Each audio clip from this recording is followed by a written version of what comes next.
Sí. Javier, qué bueno tal, verte, amigo. ¿Cómo estás? Todo muy bien. Bueno, recién hablaba un poco de economía. Me da como cierto apuro hacerlo delante de los economistas. ¿3,6 o 3,8 fue la inflación? 3,6. 3,6. ¿Qué significa 3,6? Bueno, en principio es el doble de lo que tendría un país normal en un año, como concepto. Después hay cosas todavía un poquitito más complicadas. Muchos economistas de perfil ortodoxo le anunciamos al gobierno que la política monetaria que estaba llevando no era la correcta y que eso tarde o temprano iba a empezar a acelerar la tasa de inflación. El gobierno estaba muy contento con lo que pasó en los meses de abril y mayo, con una inflación en torno al 1,5%, y ahora ya, digamos, más que la duplicamos. Si vos tomás los últimos 12 meses, ya acumula 40,7, o sea, ponerle 41. Si yo tomo los últimos datos, que en promedio son de 4%, y lo anualizo, estoy en 60. Esto quiere decir que vos para este año que viene, si todo sale bien, la inflación va a estar rondando en torno al 50%. Pero espérate, ahí sentado Guzmán me dijo 29. Bueno, ponete en pesos al 29%. No. Bueno, listo. O sea, bueno, por algo él guarda su plata en dólares, ¿no? Pero, digo, no solo eso. Aparte tenés otro problema más grave, Luis, porque ese 60 que vos estás viendo en la punta, o 50 promedio, es en un escenario donde todo te sale bien. Es decir, porque pensá que vos tenés precios pisados, controlados, o digamos lo que vos quieras, tenés las tarifas pisadas, ¿sí? Digamos, con lo cual las consecuencias que eso tiene, no solo en términos de subsidios, sino en términos de calidad de servicios, ¿sí? Y además hay un tema más complicado, que es el de la brecha cambiaria. Si vos por alguna cuestión, digamos, se corrigiera la brecha cambiaria porque te faltan dólares o lo que fuera, eso tendría, en términos de salto en el nivel de precios de, por ejemplo, alimentos, que son directamente ligados con el tipo de cambio, eso te implicaría 30 puntos de inflación más, casi que estarías rondando el 100% de inflación. Pero vos decís algo que es real, o sea, las tarifas están pisadas, los precios, hay precios cuidados o lo que fuera, pero igual los precios están volando a cualquier lugar, o sea, no es que mucho piso, no es que el Estado los está ahogando. Cuando hay temor por lo que va a pasar, la expectativa, que no es del 29%, los precios se fijan en cualquier lugar. Bueno, a ver, el problema es que si vos el año pasado la cantidad de dinero, digamos, con los pasivos monetarios, ¿no? Que es la base más las LELIQs, que es la parte que saca el Banco Central de circulación, duplicaste la cantidad de pasivos monetarios y tenés algún problema. Si en algún momento del año la cantidad de dinero te está creciendo a un ritmo del 80% y tarde o temprano la vas a pagar en términos de inflación. Lo que pasa es que el gobierno, digamos, en especial los economistas del gobierno, se resisten en asimilar algo que en el mundo donde no hay inflación entendieron, que es la inflación es siempre y en todo lugar un fenómeno monetario. Y en la medida que la oferta de dinero crezca por encima de la demanda de dinero, el poder adquisitivo del dinero va a caer y todos los precios expresados en unidades monetarias van a subir. O sea, te lo traduzco al torpe básico que es el que yo hablo. Mientras seguís emitiendo, vas a tener inflación. Y porque, mira, ¿querés que te lo haga con un ejemplo así, pero bien para mí, básico? Para los burros. Bueno, a ver, suponete que estamos en una economía que hace transacciones en moneda de oro. Sí.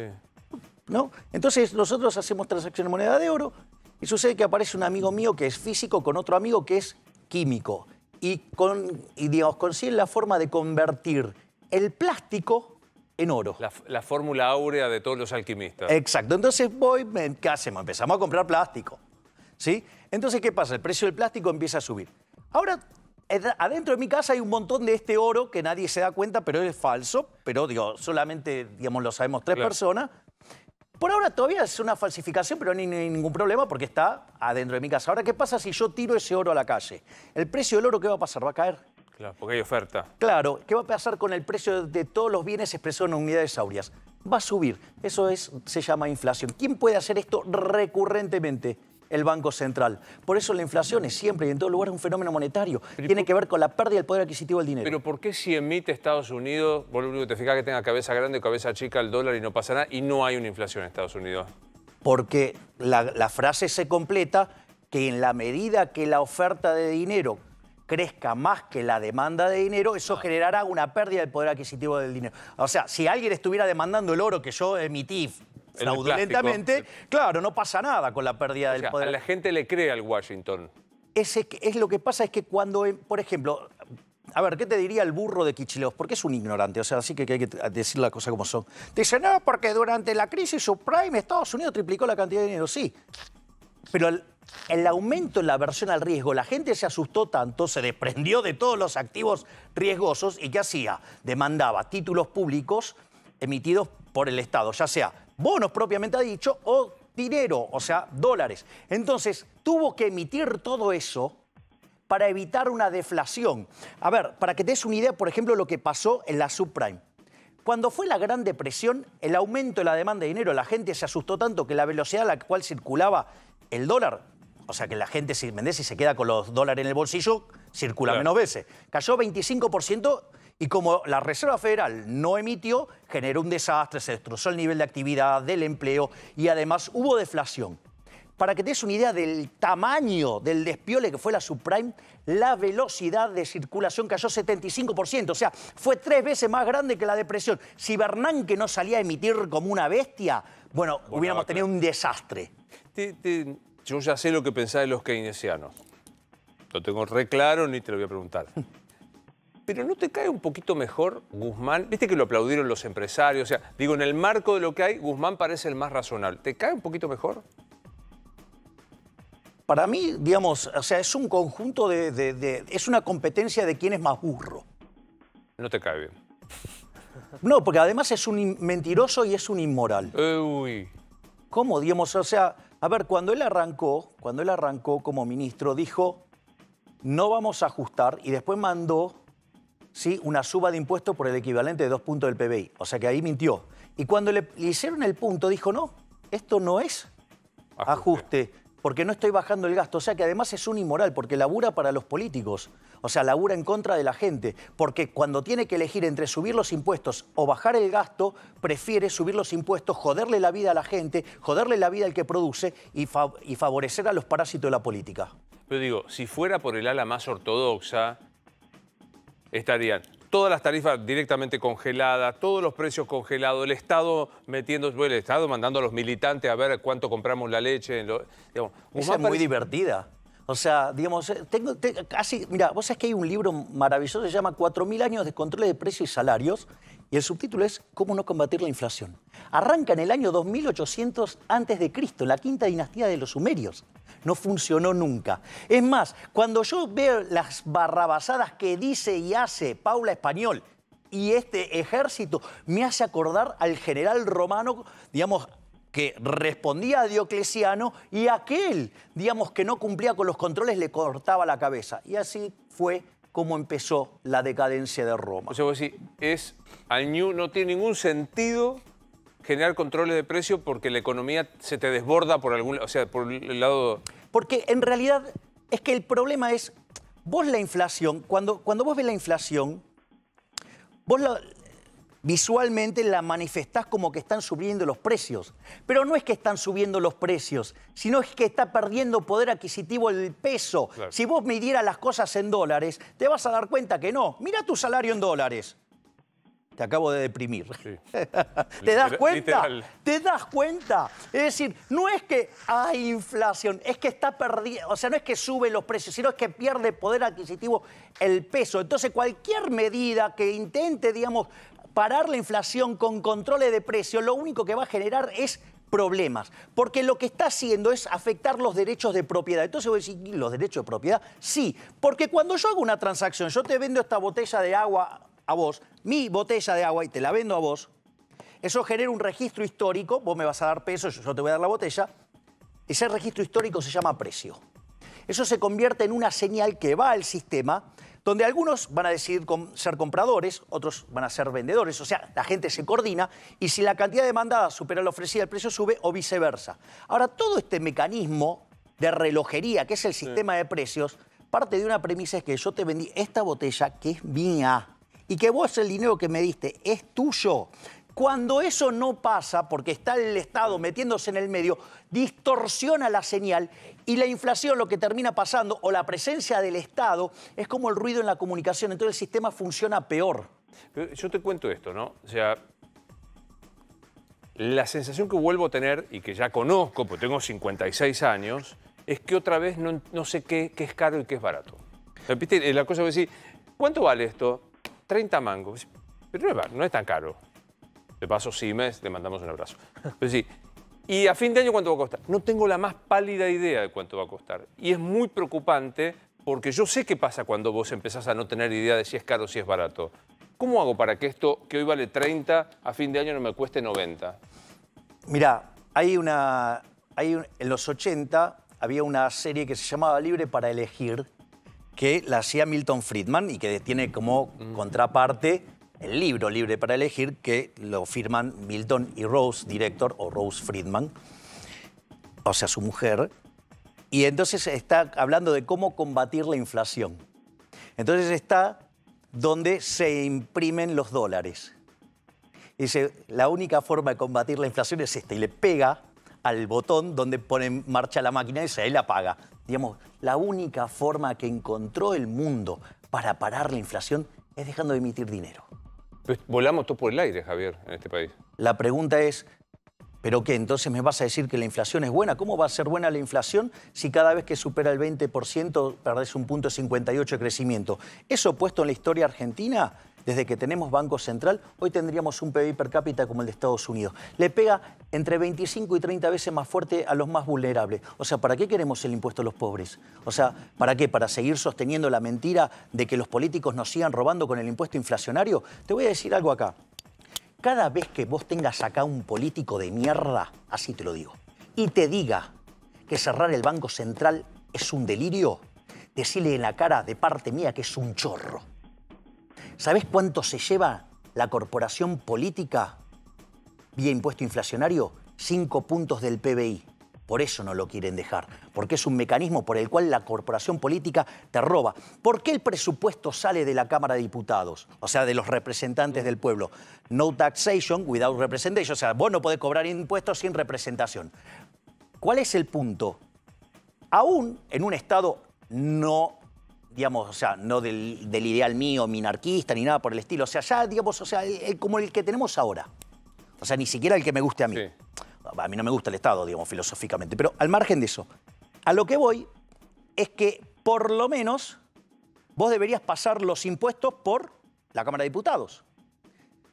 El impuesto inflacionario es un impuesto no legislado, es un robo directo. Nada, digresión teórica. ¿Qué es un Estado minarquista? De vuelta, explícanoslo a los torpes en materia de economía. ¿Qué es el Estado minarquista? Solo seguridad y justicia. Era el Estado... ¿Y salud? Pero no, bueno, mirá el desastre que hicimos en salud. A ver, para tener este sistema de salud, a ver, vamos a ponerlo en números porque, digamos, así lo hacemos bien.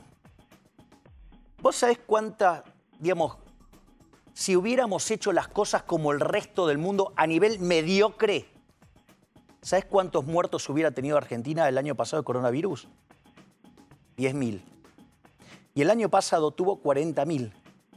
Esos 30.000 argentinos que murieron de más es culpa de este gobierno genocida. ¿Qué decís? Pero pará, primero quiero decirte, vos decís que el Estado solo se ocupe de la seguridad y la justicia. Y la justicia. Hasta Adam Smith quería salud, pobre. O sea, los liberales decimonónicos querían salud. Vos decís, bueno, no. Lo que pasa es que hay liberales clásicos, ahí vos lo podés tener a Adam Smith, lo podés tener a Milton Friedman. Sí, bueno, ya a Ricardo me cae menos simpático, pero... o sea, tanto David Ricardo... Sos bravo, Javier. Si David Ricardo te cae mal, no te quiero preguntar... ¿y quién es el que metió el problema a la distribución y que le dejó las cosas servidas a Marx, en realidad a Rothbertus, para la teoría de la explotación y para que después viniera Marx y creara esa monstruosidad asesina llamada socialismo que mató 150 millones de volvamos al Estado tuyo todo. El Estado minarquista es seguridad... Y justicia. Y justicia.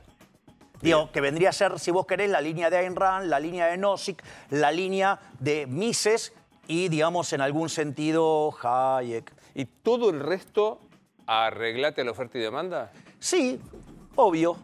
Vos sabés que, por ejemplo, a fines del siglo XIX, ¿sabés cómo se organizó el sistema de salud en Argentina? No. No lo organizó el Estado, ¿eh? Por eso teníamos el mejor sistema de salud del mundo. ¿Cómo se organizó? Por ejemplo, las comunidades. Entonces, hacían sus hospitales. El hospital italiano, claro, el hospital las español. sociedades italianas y españolas de fomento que crearon maravilla. Bien. Esa es una de las partes. La otra parte, ¿quién la creó? Las obras sociales. ¿Cuál fue la primera gran obra social de la Argentina? La fraternidad. ¿Por qué? Porque el sector más importante de la economía, ¿cuál era? Los trenes. Los trenes, o sea, que se agrupaban por trabajadores. O sea, que el sistema funcionaba sin ningún tipo de problema. Es más, cuando vino la peste amarilla, ¿sí? Digamos, la resolvió el sector privado. Así es que no es que, digamos, Argentina no es que no conoce lo que es la solución del sector privado y cómo la resuelve el sector privado. Y fíjate esto, el Estado te cuida, el Estado presente te salva. Asesinos mataron a 30.000 argentinos porque no quisieron dejar de afanar con los testeos. ¿Por qué?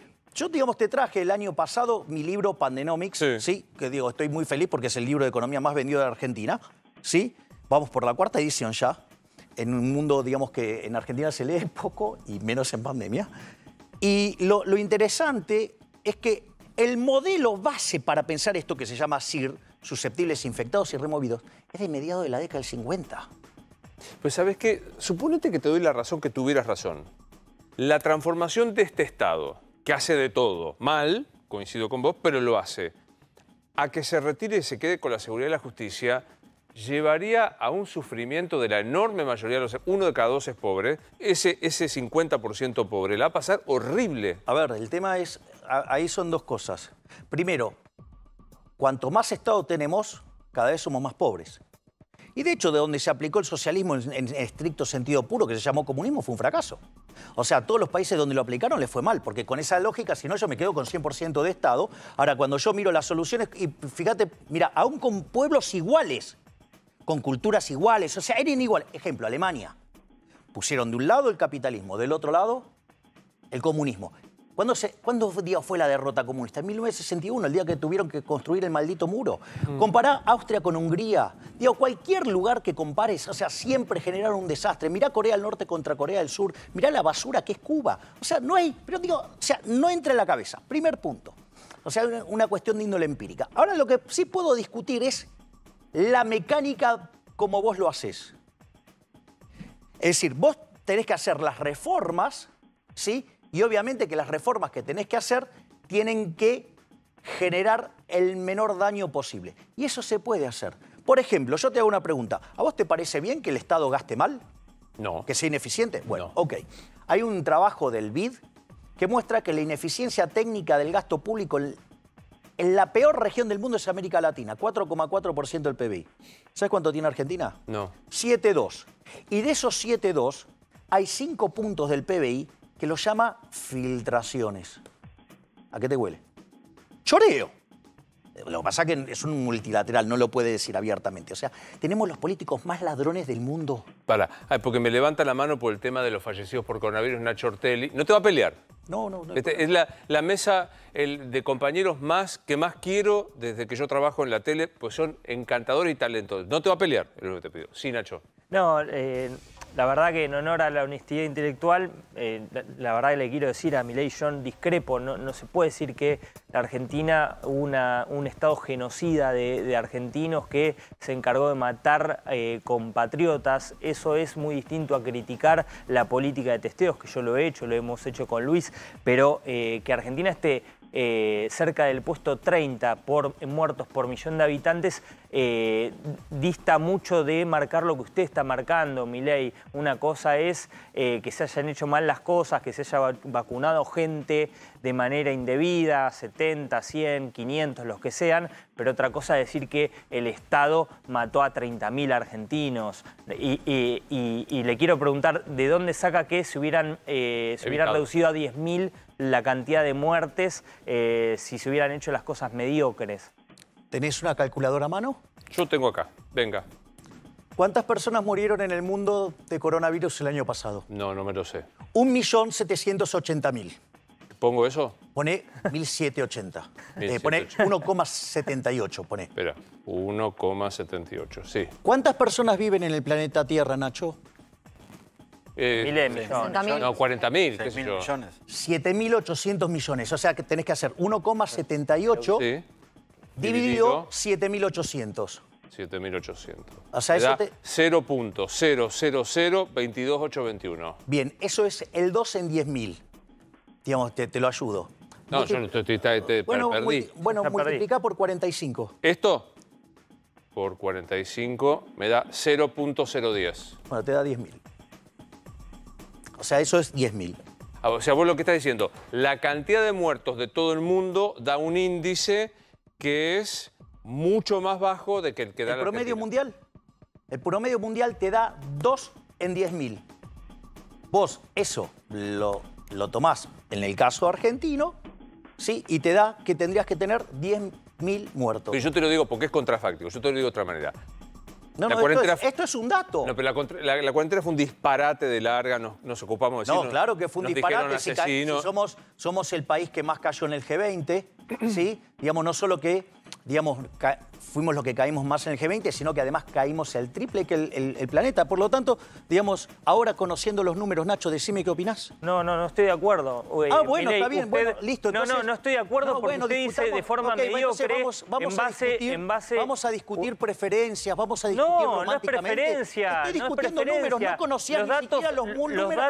Los a ver, datos, Nacho, no conocías déjeme ni hablar. siquiera Los cuánta datos, gente vive en el planeta son Tierra. claros. Dale, Nacho, Argentina dale. está dentro de los 30 países. Dale, Nacho, dentro no del sabes top ni cuánta 30, gente vive en el planeta Tierra y me querés venir a decir que es una performance mediocre. Argentina No está sabías 28. ni siquiera cuántos Hay 27 murieron, ni países siquiera peores. sabés cuántos murieron en el mundo. Aunque grite Milei, no sabés los números.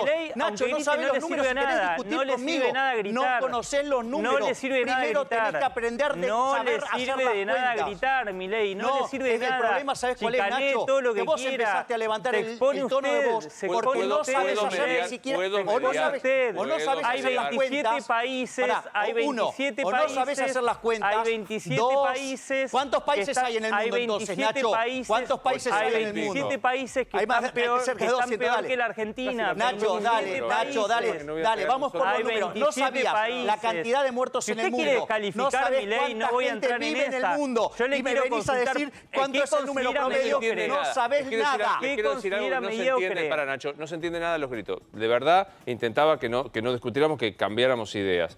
Mi pregunta es... Primero los datos. ¿Podemos hablar Está bien. primero los datos? No saben Espera, cuántos murieron, no saben cuántas personas para viven en un el planeta poquito. Tierra, por ende no saben hacer una regla de tres. Hagamos una pausa y tratemos de seguir dialogando, pues esta es un poco la idea. Nos calmamos y hablamos de esta cuestión, porque yo quiero seguirte preguntando, en este estado minarquista, ¿cómo hago para bajar la inflación?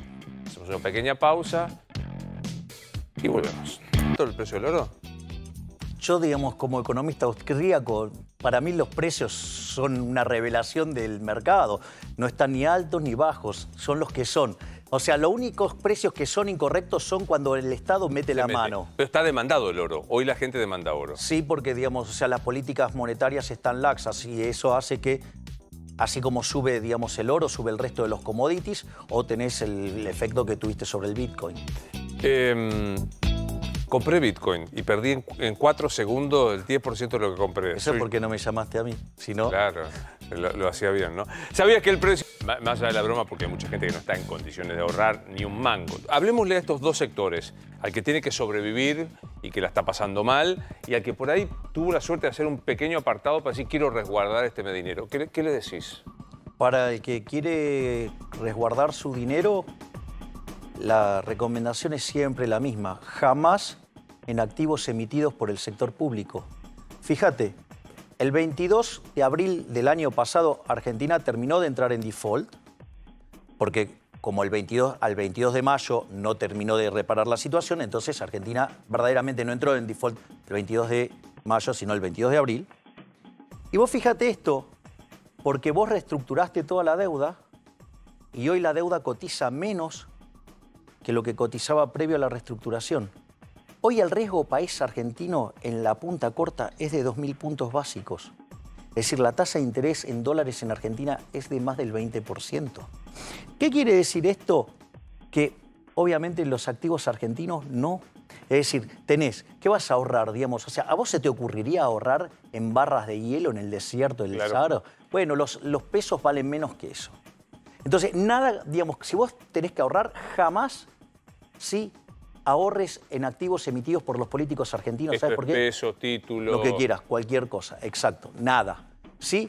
Y después, o sea, las personas de vuelta de más bajos ingresos, la única forma que tienen para defenderse siempre es, al inicio del mes, estoquear todo lo que pueden en alimentos porque si no después no les alcanza. Yo te decía que compré Bitcoin porque decidí salir de la ignorancia. Para mí una cosa sofisticada era un plazo fijo. Sigue siendo una cosa sofisticada el plazo fijo porque para mí es como un mundo... Y el pobre que tiene un mango y dice, pongo un plazo fijo para que por lo menos no me coma, le gane a la inflación. ¿Le gana el plazo fijo a la inflación? No, de hecho está por debajo de la inflación. Por lo tanto, o sea, está por debajo del dólar y por debajo de la inflación. Acá me soplan que me dice que hay 37. La tasa hoy de los bancos es del 37%. Está bien, digamos, o sea, cuando tomas la tasa promedio de los últimos 6 meses, ha estado sistemáticamente por debajo. O sea, vos llegás a tener... Porque aparte hoy el dólar está artificialmente bajo, porque ¿cómo funciona el contado con liqui? Básicamente vos ¿qué haces? Comprás títulos acá, el precio en pesos sube y vendés esos títulos en Estados Unidos, con lo cual el precio en dólar baja.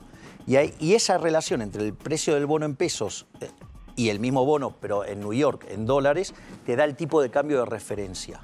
¿Qué es lo que está haciendo el gobierno? El gobierno, digamos, este gobierno criminal, que no solo, digamos, mató 30.000 argentinos, sí, y los números lo mostraron, sino que además, sí, digamos, vacuna mal, ¿no?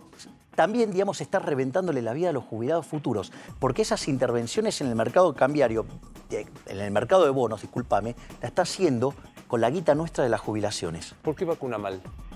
Ah, vos mirá Chile, el liberal Chile, mirá cuánto, el neoliberal, le dice el surderío. Bueno, el 25% de la población. En Estados Unidos el 20% tienen vacunados. Acá tenemos ¿cuánto? El 3% solo con la primera. Sí, si no tenemos 0,9 creo que 0,8.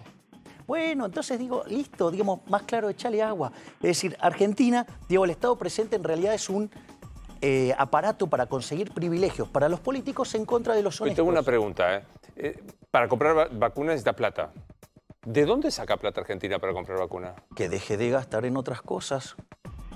O digamos, ¿no te crees que digamos, no recauda el gobierno? El gobierno recauda un montón de plata. El problema es digamos, que se la roban. Es decir, esto es lo mismo, digamos, o sea, lo que pasa es que la de ellos no se toca. Acá el problema es que la de ellos no se toca. Entonces, primero roban todo lo que quieren y bueno, con lo que quedan, bueno, después te dan algo. El problema está ahí. El punto es que buena parte de lo que recauda va a parar a ayudas sociales que si vos las sacás, pasás a otro sector pero más fíjate, a la desesperación. Pero a ver, fíjate, cuando yo te hablo de la ineficiencia técnica del gasto público, sí, y del robo del PBI, digamos, de 5 puntos del PBI, el concepto de filtraciones, que no podemos dejar, digamos, que ni siquiera pueden dejar de robar en el medio de una pandemia. Creo el Estado minarquista.